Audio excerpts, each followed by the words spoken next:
Olá, pessoal, tudo bem? Na aula de hoje, nós iremos abordar um pouquinho sobre a excreção das drogas. Na aula anterior, nós falamos da etapa de metabolização das drogas, onde o fármaco sofre reações que vão tornar essa molécula mais polar, ou seja, a etapa de biotransformação ela é uma etapa farmacocinética que prepara o fármaco para a etapa de excreção. Então, hoje nós iremos abordar como que acontece essa etapa de excreção das drogas. Bom, então aqui a primeira coisa que nós chamamos atenção é que a excreção da droga, ela é o momento em que o fármaco ele deixa a corrente sanguínea para o meio externo, ou seja, esse fármaco ele sairá do organismo. Quais são as regiões excretoras do corpo? Os rins, os pulmões, suor, as glândulas lacrimais, salivares, mamárias e o tubo digestivo, sendo que a principal região excretora são os rins. Então, sabendo que o rim é a principal região excretora, é por essa região que vai sair a maior proporção de medicamentos, a maior proporção de fármacos utilizados pelos pacientes. Bom, o processo de excreção renal, ele acontece então nos néfrons, tá? E são 3 processos importantes que vão acontecer. O processo de filtração glomerular, que acontece principalmente, acontece aqui na região do glomérulo, da cápsula de Bowman. O processo de secreção tubular ativa, que acontece principalmente no túbulo contorcido proximal, e a reabsorção tubular, que acontece em sua maior parte no túbulo contorcido distal. E agora a gente vai entender como que ocorrem esses 3 processos. Nós começamos falando da filtração glomerular. Então, essa é uma região do glomérulo, que ela é capaz de estar filtrando em torno de 180 litros de plasma por dia.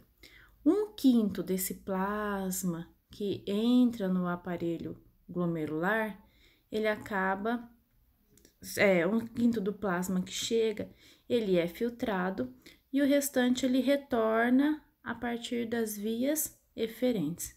Então, assim como qualquer região do nosso corpo, nós temos as vias aferentes levando sangue. O sangue é filtrado, o que não foi filtrado, ele retorna através das vias eferentes, que elas vão ficar próximas ao néfron, sendo utilizadas também no processo de secreção e no processo de reabsorção. Então, a região do glomérulo, ela filtra moléculas pequenas com peso molecular inferior a 20.000 Daltons. E daí cabe destacar aqui que ela só filtra os fármacos que estão na forma livre. Se o fármaco estiver ligado à proteína, ele acaba retornando pelas vias eferentes. A secreção ativa, ela ocorre principalmente no túbulo contorcido proximal, tá? Aonde no processo de translocação, através de um processo de translocação, o fármaco que está dentro do vaso sanguíneo, próximo do néfron, ele acaba se deslocando pela urina, para a urina, sem sofrer o processo de filtração. O que acaba acontecendo seria isso aqui. Então, na secreção, vamos observar aqui em vermelhinho o vaso sanguíneo, tá? Lembra as vias aferentes que tá passando aqui. Elas não foram, os fármacos que não foram filtrados, eles ficam próximos aqui da via eferente. A imagem aqui tá escrito aferente, mas é via eferente, tá? O fármaco que está aqui dentro ainda, ele vai sofrer o processo de secreção, onde ele vai translocar para dentro do néfron. Então, o fármaco está no vaso sanguíneo e pelo processo de secreção, ele acaba entrando para dentro do néfron. O processo de secreção, ele é um processo que utiliza o transporte ativo.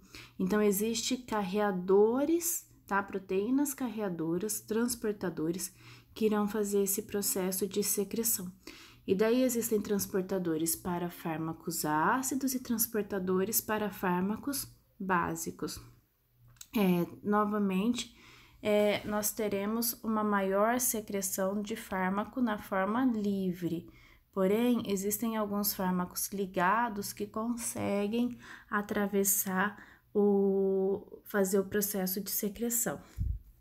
Na reabsorção, que é o nosso último processo que nós iremos falar, o que a gente vai pensar? O material que foi filtrado, aquele 20% de plasma que foi filtrado. As substâncias que contém naquele plasma, 80% pode ser reabsorvido. Então, se 80% ele pode ser reabsorvido, significa que ele volta para a corrente sanguínea. E quando eu falo que ele volta para a corrente sanguínea, é um processo muito importante para reabsorver glicose, sódio, cloro, hidrogênio, potássio, água, para manter o equilíbrio hidroeletrolítico do corpo. Só que nós também temos a reabsorção de fármaco. E sabendo que o fármaco ele pode ser reabsorvido, se eu alterar essa etapa, eu posso aumentar o tempo de ação do fármaco, como eu posso diminuir. De que forma que eu posso favorecer a uma maior ou menor reabsorção? Alterando o pH, porque a etapa de reabsorção ela acontece pelo transporte de difusão simples, assim como a etapa de absorção. Então, uma vez que um medicamento chegou dentro do néfron e ele é apolar, ele está não ionizado e ele é pequeno, do néfron ele consegue migrar para os vasos que estão ao redor do néfron e ser reabsorvido. E daí, modificando esse pH da urina, a gente consegue concentrar o fármaco na urina e deixar menos fármaco no sangue. Então, lembra daquele esqueminha que a gente falou lá na absorção de drogas. Os ácidos fracos, eles são reabsorvidos em meio ácido, enquanto que as bases fracas são reabsorvidos em meio básico. Ou seja, se o meu paciente, por exemplo, ele toma anfetamina e ele foi intoxicado por anfetamina. A anfetamina ela é um medicamento básico. Eu preciso aumentar a excreção da anfetamina. O que pode ser feito?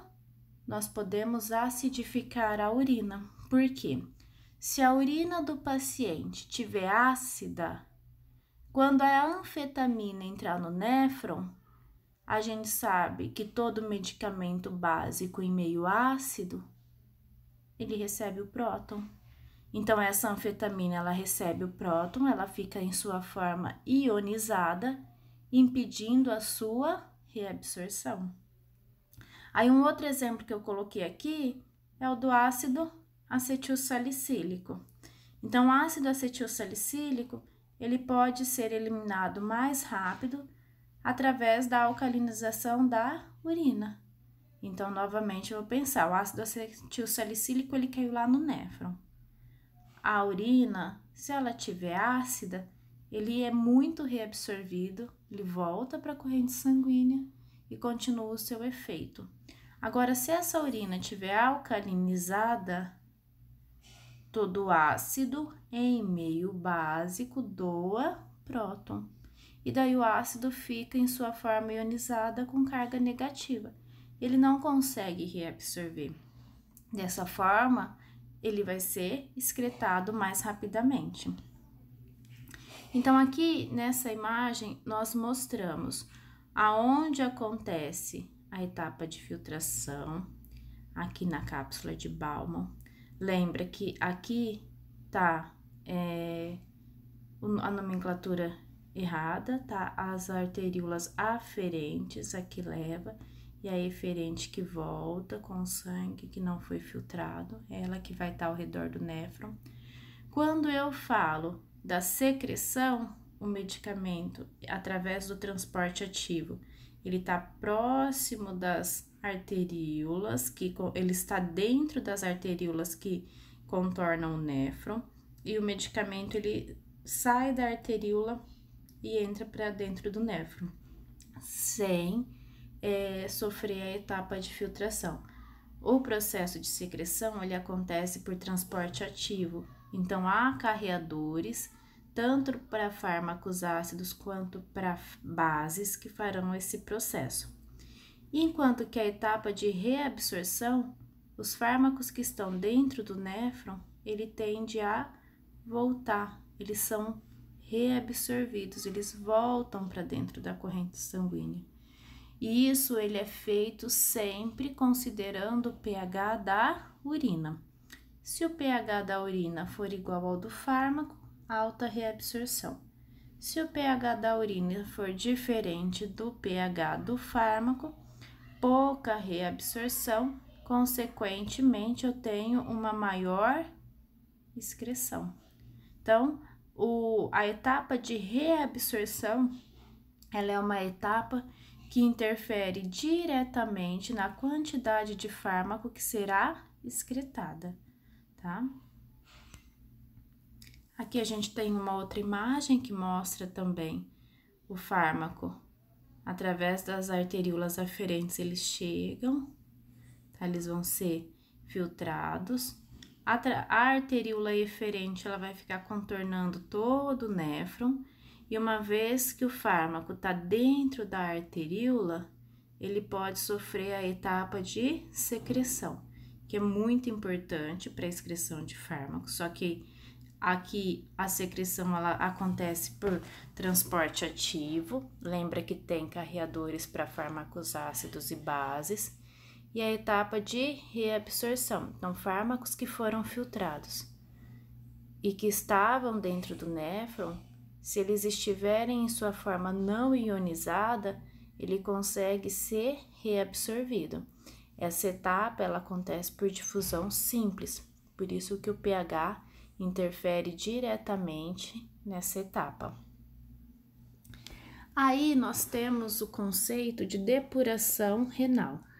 O que é a depuração renal? A depuração, ela avalia a capacidade do sangue em eliminar os fármacos através do rim. Então, a depuração é um outro cálculo farmacocinético extremamente importante para saber o quanto de fármaco ele está sendo excretado. Então, existe essa fórmula que é utilizada. E isso é importante para quê? Por exemplo, um paciente que tem problema renal, ele precisa ter um monitoramento. Mas é extremamente importante em situações de estudos farmacocinéticos iniciais para a gente conseguir determinar a posologia. A depuração renal ela vai estar relacionada com o tempo de meia-vida do fármaco. Nós temos também, além da excreção renal, a excreção biliar. Então, a excreção biliar acontece com substâncias com peso molecular acima de 500 Daltons. São substâncias extremamente lipossolúveis, tá? São substâncias que não conseguem sofrer metabolização e ter as características polares. E daí a gente fala da excreção biliar porque a bile ela é produzida com a finalidade de emulsificar gordura. Então, a partir do momento em que esse fármaco ele é extremamente lipossolúvel, ele vai ser emulsificado com a bile. Essa bile ela é lançada no intestino, consequentemente, ela acaba sendo excretada através das fezes. Um exemplo muito característico de excreção biliar são hormônios esteroidais, por exemplo, um anticoncepcional, a digoxina, quimioterápicos, tá? Eles são excretados em grande parte pela bile. Então, nessa imagem aqui, a gente consegue ver a circulação enterohepática. Então, eu tenho os fármacos que eles podem estar chegando no fígado através das artérias hepáticas para sofrer a etapa de metabolização. Só que se o fármaco ele for muito lipossolúvel, o que vai acontecer? Ele vai ser emulsificado com a bile, a substância, o suco biliar, ele vai ser lançado no intestino e esse fármaco ele acaba sendo eliminado pelas fezes. Então lembre, excreção biliar, elas acontecem em fármacos que são extremamente lipossolúveis e que não sofrem o processo de metabolização. Essas substâncias elas não conseguem sofrer as reações metabólicas e ter características polares. E existem também outras vias de eliminação, como a via pulmonar. Então, são vias que a gente tem eliminação de fármaco, porém em menor proporção. Quando eu falo da via pulmonar, o simples fato do paciente respirar, se o medicamento tiver uma alta capacidade de volatilização, ele pode excretar um pouco do fármaco. Por isso que algumas pessoas tomam medicamento e falam que está sentindo o cheiro da medicação. No suor, nós excretamos uma quantidade de fármaco. Um exemplo bem característico é quando utiliza-se vitamina do complexo B, tá? A pessoa, ela passa a eliminar ela no suor, ela tem um cheiro bem forte, nas lágrimas, na saliva, na excreção sebácea, nos cabelos, tá? Que hoje em dia é muito interessante. Perito criminal atualmente faz muito teste de cabelo para ver o consumo de drogas por parte das pessoas. E hoje em dia, até para renovar a carteira de motorista, eles fazem uma análise do fio de cabelo, porque como o sangue ele é renovado constantemente, se o motorista utilizar algum tipo de droga, algum rebite para ficar por mais tempo acordado, o sangue ele se renova constantemente, não pega. O pelo não, o pelo ele vai crescendo e uma vez que o pelo cresce, ele incorpora substâncias lá dentro. E daí não tem como mentir em relação à utilização das substâncias. E o leite materno, que é uma região em que eu gosto de chamar bastante atenção, que se exige muito cuidado, porque uma vez que a gestante, a lactante, ela consome um medicamento, esse medicamento ele pode ir para o bebê a partir do leite materno.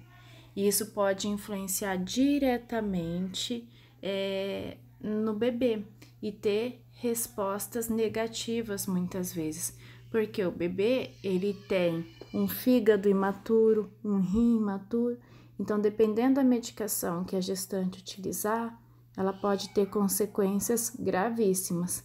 Algo que a gente chama muita atenção é em relação a bebidas alcoólicas. A bebida alcoólica, o álcool, ele se concentra na mesma proporção no leite materno.